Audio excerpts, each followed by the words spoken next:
Hey you guys, this is Blacklist of the Abyss, and this is my review for One Piece Chapter 724. Now, I know I said I'd have the reviews out by Wednesday, but I was pretty busy. I thought I'd be able to get everything done, but it just didn't happen. I had an exam on Monday, Tuesday, and Wednesday, plus a paper due today, so, you know, that comes first. But I got the chapter review up now, and I really like this chapter. It's you guys don't know this, but when I first started catching up to One Piece, it was back in 2011, and it was by the time I finished the War of the Best, One Piece was my favorite manga. But once the time skip came, that kind of changed. Fishman Island wasn't that good; it was bad actually, and Punk Hazard was better than Fishman Island, but in my opinion, it was below average. I don't think Caesar Clown is a good villain or a good character for that matter. Chopper reneged on his development. It's like he pretended to get development. Um, the kids, no one cares about the kids. Shino Kuni is an awful weapon. I mean, a lot of things. The main parts of the arc were all bad, but the only real good part was Law. But I might make a video about that later because I have the material necessary to do an entire overview of the Punk Hazard arc. I did a written review a few months back on another website, so I could just do an overview of Punk Hazard whenever. So I might do that. But this Dressrosa arc, it's so far it's just been mediocre, in my opinion at least. Punk Hazard started off incredibly well, and then it just declined, but Dressrosa just started off down here. It's continued to stay at that okay average level. But for the last few chapters, it's actually been getting really good. I've been enjoying it a lot more often. Earlier, I'd have a string of chapters where I just didn't really care that much, and then I'd get a random chapter that I really enjoyed, like the one where Jesus Burgess was introduced.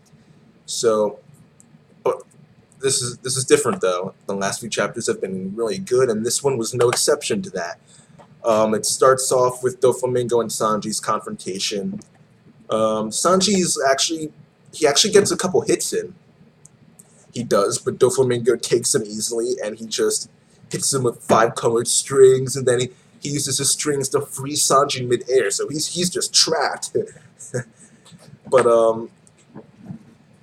Doflamingo after that, he uses this technique called overheat, and he has this string come out of his palm, and it just shoots up towards the sky, and it's this whip-like attack, and he's about to hit Sanji with it, but Law comes out of nowhere with with shambles, with a freaking log, like a substitution jutsu or something.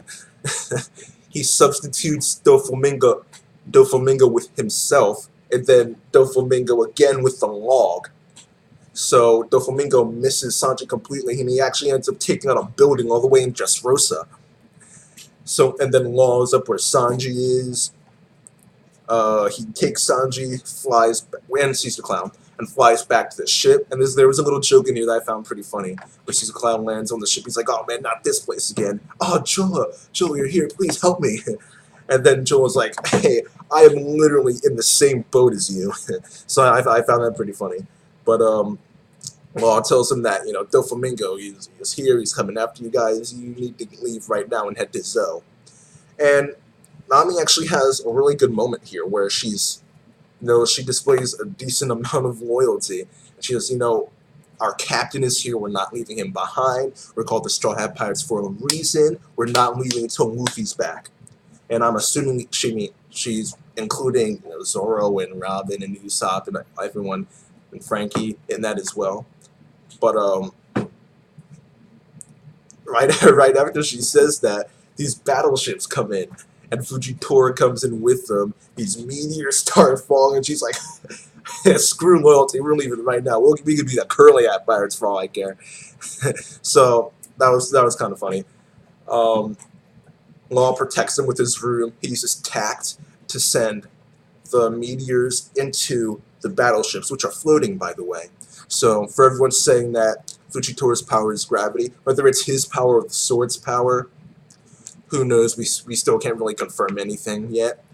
But it's pretty, it's getting to that point where we're pretty sure it's gravity now. I know some people are saying that gravity is Blackbeard's thing, but that's the way it's looking right now. Fujitora's power is gravity. Either that or his swords, because we know that inanimate objects can eat devil fruits. Because back in Alabasta, Mr. Four, I think, and Miss Merry Christmas, they had this this thing that shot baseballs or something. I don't really remember, but it was an inanimate object that somehow ate a devil fruit. So maybe if Fujitora's sword ate a devil fruit, who knows? Maybe it cut a devil fruit and that was considered eating it. But it's looking like his power is gravity. But Law kind of just takes care of the meteors and all that, and Sanji begins to talk to him and says, all right, we'll head to Zone right now, but wasn't Dressrosa supposed to be just like a step in the plan, a step to getting to our final goal of taking out Kaido? Why are you focusing so much on Doflamingo? And Law kind of just doesn't really say anything. He ignores him, and then he actually gets saved by Doflamingo.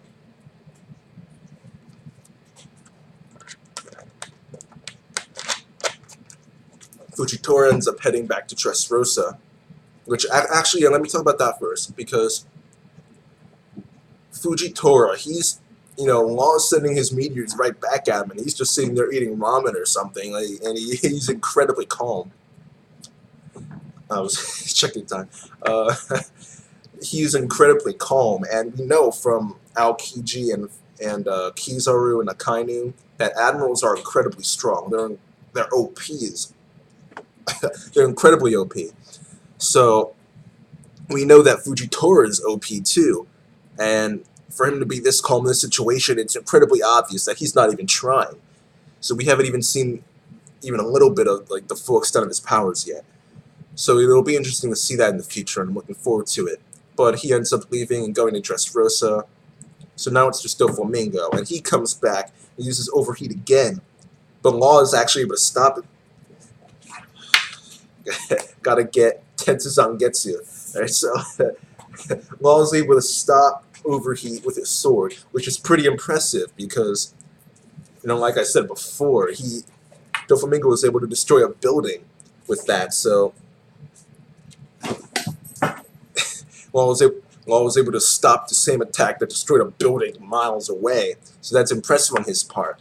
Though I guess I have to defend Doflamingo a little bit. And in his defense, your special attack does go down 2 stages whenever you use Overheat. But bad jokes aside, Law ends up taking Junma hostage. Straw Hats end up leaving with a coup de burst. But right before he does, Law tells him that they need to steer clear of areas with clouds, because Doflamingo's fruit is the string fruit, or the Ito Ito no Mi, and it allows him to attach his strings to clouds. So as long as they're in an area free of clouds, Doflamingo won't be able to fly and get to them. So that was an interesting piece of information. Of course, we're going to get more than that eventually, but I guess it's a little teaser for what's to come in the future. But Law ends up taking Junma hostage, and I actually was surprised by Doflamingo's reaction to it. Back in Punk Hazard, Monet chose to die for him, and he didn't exactly fight her on it. So I was surprised that he actually stopped when Law took Junma hostage. I thought he would have just went and took Law out anyway. But he doesn't, so that was surprising. And what was even more surprising was what happened after that. Law ends up ending his alliance with the Straw Hats. Though, I mean, they're not aware of that, but Law ends up ending their alliance. And he says that his goal wasn't actually to take down Kaido. The step in that plan that I mentioned earlier, just taking out Doflamingo being just a step in order to take down Kaido in the future, it ended up not being a step. It ended up being the goal in and of itself. So, and it turns out that Law is actually prepared to die in order to make sure that Doflamingo gets taken out by Kaido. And he says that he's willing to do it so that he can put an end to what happened 13 years ago. So, you know, I'm not really sure what happened 13 years ago. It's hard to believe.